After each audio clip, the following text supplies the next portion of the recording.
Want to learn Japanese? 電車に乗ろうと思って、駅のホームに降りたんだよ。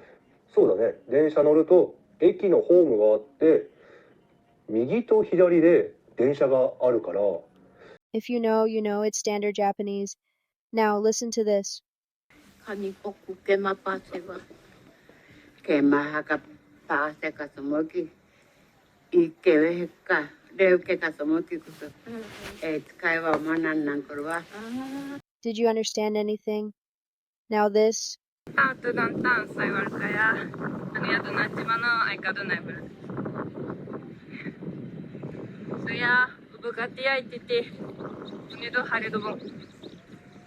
How about that one? If you're a Japanese speaker, chances you understood should be very little. They were Ainu and Ryukyuan, languages that developed within what is now modern Japan. Today, both are endangered, and one of them is on the verge of disappearing forever.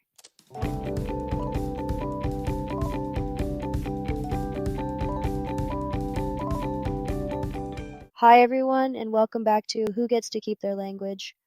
I'm Olivia. In the previous episode, we explored what it means for a language to die. We talked about concepts such as language shift, endangered languages, dormant languages, and extinct languages. But today, I want to move away from definitions and focus on real people and real places. Language loss isn't something that only happens in distant parts of the world. It has happened here in Japan as well.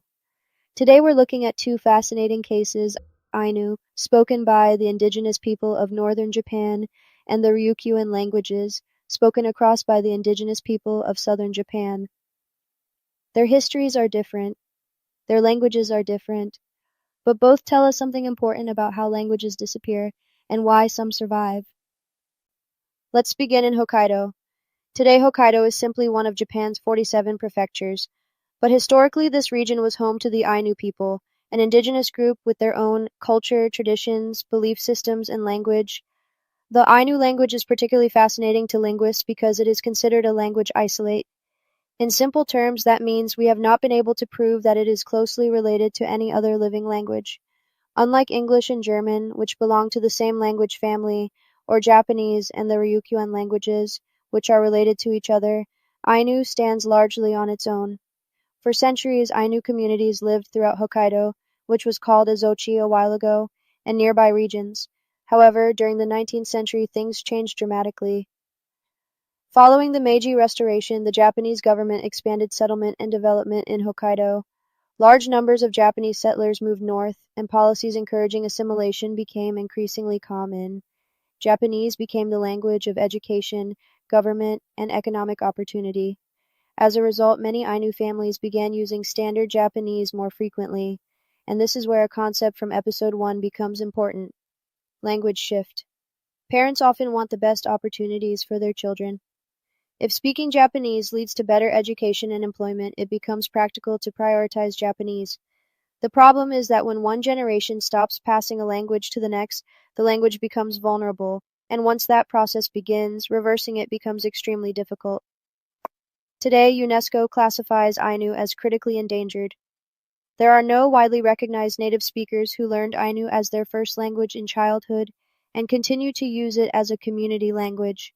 In other words, the chain of intergenerational transmission has largely been broken.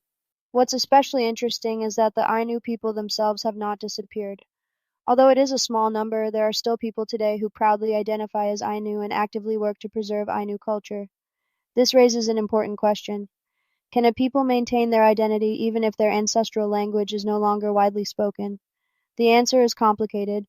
Language is often a powerful part of identity, but identity is never defined by language alone. Still, when a language disappears, something valuable is lost. Not only words and grammar, but stories, traditions, and unique ways of seeing the world. Despite its critically endangered status, efforts to revitalize Ainu have grown in recent decades. Community organizations, cultural centers, and language classes now teach Ainu to new generations of learners. In 2020, Japan opened Upapoi, the National Ainu Museum and Park in Hokkaido, which promotes Ainu culture and language through exhibitions, educational programs, and public events. Although Ainu is no longer widely spoken as a first language, Many people are working to ensure that it remains a living part of Ainu identity, rather than simply a subject found in history books. Usuran kani wa payando. Kani poku ke mapase wa. Ke mahaka pase ka samoki. Ike vehe ka. Leo ke ka samoki kusa. Kai wa manan kurwa. Now let's travel from Japan's northernmost region to its southernmost islands. Many people know Okinawa as a popular tourist destination, but historically, Okinawa was not originally part of Japan. For centuries, it was the center of the Ryukyu Kingdom, an independent state that maintained trade and diplomatic relationships with China, Korea, Japan, and Southeast Asia. During this period, local languages developed across the islands, and this is where things become particularly interesting. Many people use the phrase Okinawan dialect. However, many linguists would argue that this description is misleading. The traditional speech varieties of Okinawa are often classified not as dialects of Japanese, but as separate languages. Collectively, they are known as the Ryukyuan languages. In fact, traditional Ryukyuan speech can be so different from standard Japanese that many Japanese speakers cannot understand it. If a monolingual speaker from Tokyo heard a conversation in traditional Okinawan speech, they might understand very little. That's one reason many linguists classify these varieties as languages rather than dialects. And remember that point, because we'll come back to it later. Just as Ainu experienced pressure from assimilation, the Ryukyuan languages faced pressure from language standardization. As Japan modernized, schools increasingly promoted standard Japanese. One famous example is the 方言札 often translated as dialect tags. Students who spoke local forms of speech could be punished or publicly identified for not using standard Japanese. The message was clear: standard Japanese was considered correct. Local speech was something to be corrected. As generations passed, more and more families shifted towards standard Japanese. Then came World War II. After the war, Okinawa remained under American administration until 1972.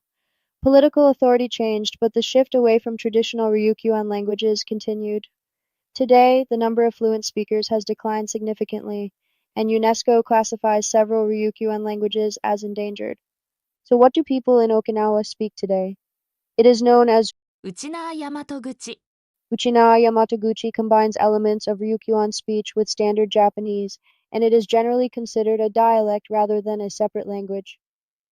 However, it is also true that younger generations in Okinawa now speak standard Japanese instead of Uchina-guchi.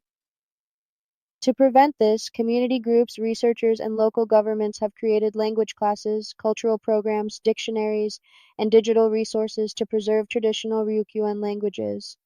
Some schools and community centers also introduce students to local forms of speech and traditional songs. However, revitalization faces significant challenges, as most young people now grow up speaking standard Japanese. Even so, many advocates argue that preserving the Ryukyuan languages is not only about saving words and grammar, but also about protecting a unique cultural heritage and sense of identity that has been passed down for generations. So now we have an interesting situation. Traditional Ryukyuan speech is often classified as a language, うちな大和口 is usually classified as a dialect, and standard Japanese is considered another language variety. So where exactly is the boundary? What makes one variety a language and another a dialect? Is it mutual intelligibility, grammar, history, politics, identity? The answer is surprisingly complicated. We will be exploring this in the next episode, so stay tuned. Sometimes people assume that these issues belong entirely to the past, but language attitudes still shape society today. As I mentioned in the previous episode, a few years ago, a Japanese television program featured a segment involving an actress from Okinawa. The challenge involved responding without slipping into Okinawan speech, with penalties if she did. The segment sparked criticism online. Many people argued that it echoed a painful history in which Okinawan speech was discouraged or stigmatized. Others pointed out that language is closely tied to identity, and that treating it as something embarrassing can carry deeper social implications. Whether or not people agreed on the program itself, the controversy revealed something important. Language is never just language. It carries history, memory, and identity, and sometimes generations of discrimination. Tanto dantan saywal kaya. Aniado nachimano ay kadunay. Suya ubukati ay titi. Unido harido. What strikes me most about both Ainu and the Ryukyuan languages is that neither became endangered because they were somehow inferior. They became endangered because social, political, and economic systems made other languages more useful and more prestigious. In episode 1, we learned that a language often dies when it stops being passed on to children. But perhaps something happens even earlier. Before a language disappears, people may begin to believe that it has less value, and once that belief takes hold, language shift becomes much more likely. While both Ainu and the Ryukyuan languages are endangered, their situations are slightly different. Ainu is considered critically endangered with no remaining community of native first language speakers. In contrast, some traditional Ryukyuan languages are still spoken by elderly native speakers today, although the number continues to decline. Both cases remind us that language loss is not always a sudden event. It is often a gradual process, but so is language revitalization. Today we've looked at 2 examples from Japan. Something I've always found interesting is that most Japanese students spend years studying English, yet many never learn that there are endangered indigenous languages within Japan itself. Why do we know more about English-speaking countries than the linguistic diversity of our own country? One from the north, one from the south. Both remind us that language loss is not only about communication. It's about identity, history, culture, and belonging. But today's episode also leaves us with a puzzle. Throughout this episode, I've used several different words: language, dialect, and accent. At first glance, these seem like simple categories. But are they? Why is Ainu clearly considered a language? Why do many linguists classify traditional Ryukyuan speech as languages rather than dialects? And why is Uchina Yamatoguchi usually described as a dialect? Where do we draw the line? In the next episode, we'll tackle one of the biggest questions in linguistics. What is the difference between a language, a dialect, and an accent? And as you'll discover, the answer isn't nearly as straightforward as most people think. Thank you so much for listening, and I'll see you next time.